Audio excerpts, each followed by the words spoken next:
દરબાર રાજા વિસર્જવ દરબાર ભરીને બેઠા છે, પણ સૌના મોં ઉદાસ છે. આખા એ દરબારમાં જાણે નિરાશાની ઘેરી છાયા ફરી વળેલી છે.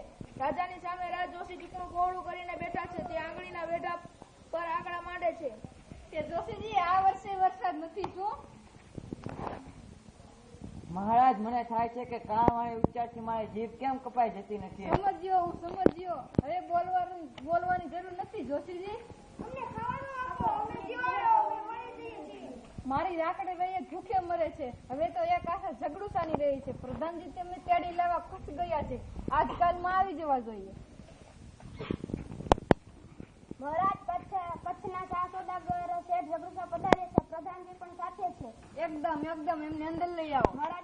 મહારાજ, પ્રધાનજીએ કહેવડાવ્યું છે કે શેઠ ઝઘડુસા ચા સોદાગર છે, તેમનો સત્કાર કરવા આપો. તે સમજ્યો. એમના સત્કાર માટે મારે જ સામા જવું જોઈએ. પ્રધાનજીની વાત સાચી છે.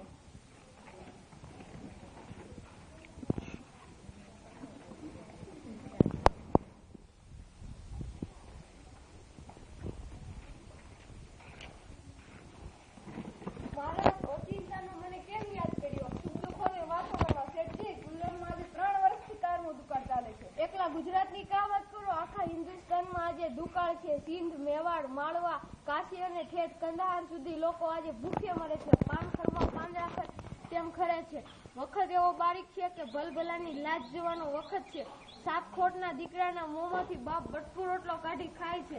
મુઠ્ઠી ધાન હારું મા બાપ પોતાના છોકરાને વેચે છે. શું ખબર ફી થવા બેઠી. રામજી રાખશે તે રહે છે, પણ આવી વખતે રૈયતને ટકાવી રાખવાનો રાજ્યનો ધર્મ. આપ સરખા પ્રજાવત્સલ રાજાના મોંમાં આવી જ વાત છોડો. આ સાંભળી મને ખૂબ જ આનંદ થયો. મેં તો સાંભળ્યું હતું કે આપે તમારી પ્રજા માટે ધાનના કોઠાર અને ધનના ભંડાર ખુલ્લા મૂકી દીધા છે. મૂકી દીધા હતા, હવે તો એ ખાલી છે. મારા ધનના ભંડાર અને અન્નના કોઠાર ખાલી ખમ પડ્યા છે. રૈયતના પેટનો ખાડો હજી ઊણો ને ઊણો જ છે. ધાર્યું હતું કે ઓણસાલ વરસાદ આવશે ને સારાવાના થશે, પણ વરસાદ આવ્યો નહીં. અધૂરામાં પૂરું તીડ પડ્યું. લોકો ત્રાહીમામ પોકારે. ભૂખ્યા ગળામાંથી પૂરો અવાજ પણ નીકળતો નથી. વસ્તીનું દુઃખ એ મારું દુઃખ, પણ આ નિવારણનો મને રસ્તો દેખાયો નહીં. ત્યારે હું મૂંઝાઈ. એ વખતે તમે યાદ આવ્યા. હું યાદ આવ્યો એ કેવી રીતે? મારા સાંભળવામાં આવ્યું છે કે તમે પાટણમાં ઝઘડુસાની માલિકીની અનાજની વખારો છે. જગદુસાની માલિકની અનાજની વખારો? મહારાજ, આપની કઈ ભૂલ થાય છે.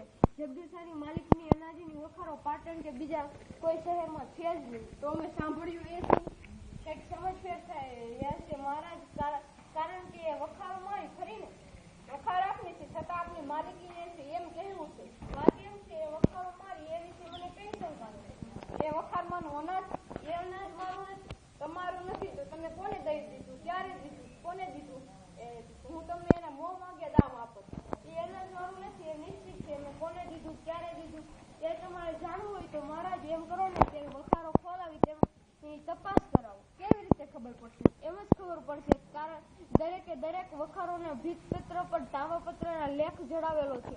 તેમાં અનાજના માલિકના નામઠામ બધું જ લખેલ છે. ઠીક છે. હું એ માલિક પાસે જઈશને કહીશ કે સુકાર થયો તેને એક દાણા સાથે મોતી ગણીને આપીશ, પણ આજે માર પર આટલી દયા કર. જે રાજાના દિલમાં રૈયતનો સુખ દુઃખોનો ખ્યાલ હોય તે રાજાને અનાજ જરૂર મળી રહેશે. કોટવાલજી, આ વખારો ઉગાડો ને લેખ લઈ આવો. કેવી આજ્ઞા મહારાજ? મહારાજ, આટલી તકલીફ લેવાની જરૂર નથી. મેં મારા માણસો લેખ લઈને આવતા જ હશે. મેં તેમને ક્યારના મોકલી દીધા છે.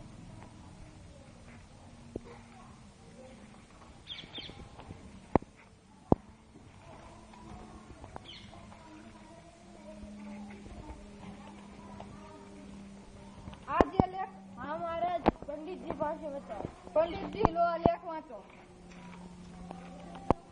મહારાજ સાંભળો, આમાં લખ્યું છે કે આ વખાર ઝઘડુસાની છે, પણ વખારમાંનું બધું અનાજ એના ભૂખે મરતા ગરીબ ભાઈ ભાંડુઓનું છે. દેશની ભૂખે મરતી વસ્તી આ અનાજની માલિક છે. એના એક દાણા પર પણ ઝઘડુસાનો હક નથી. વાહ ઝઘડુસા, વાહ ઝઘડુસા, વાહ. તમે કહેતા હતા કે તમારું અનાજ નથી, તો મારું છે. આ તો ગરીબોનું છે. આ અનાજ પર એક દાણો લેવાનો મારે હક નથી.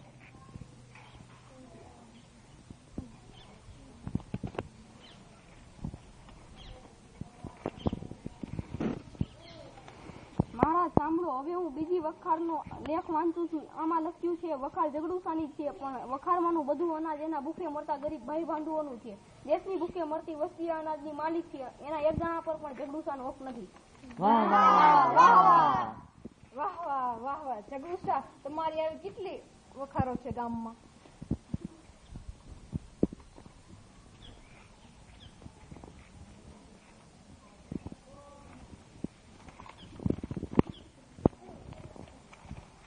હવે ત્રીજી વખારનો આ લેખ સાંભળો.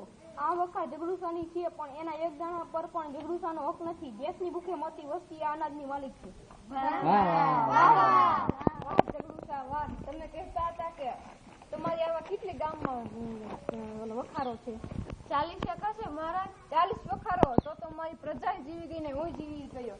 જ્યાં લગી ગુજરાતમાં તમારા જેવા ઉદાસ વ્યક્તિઓ છે ત્યાં લગી ગુજરાત રાજ્ય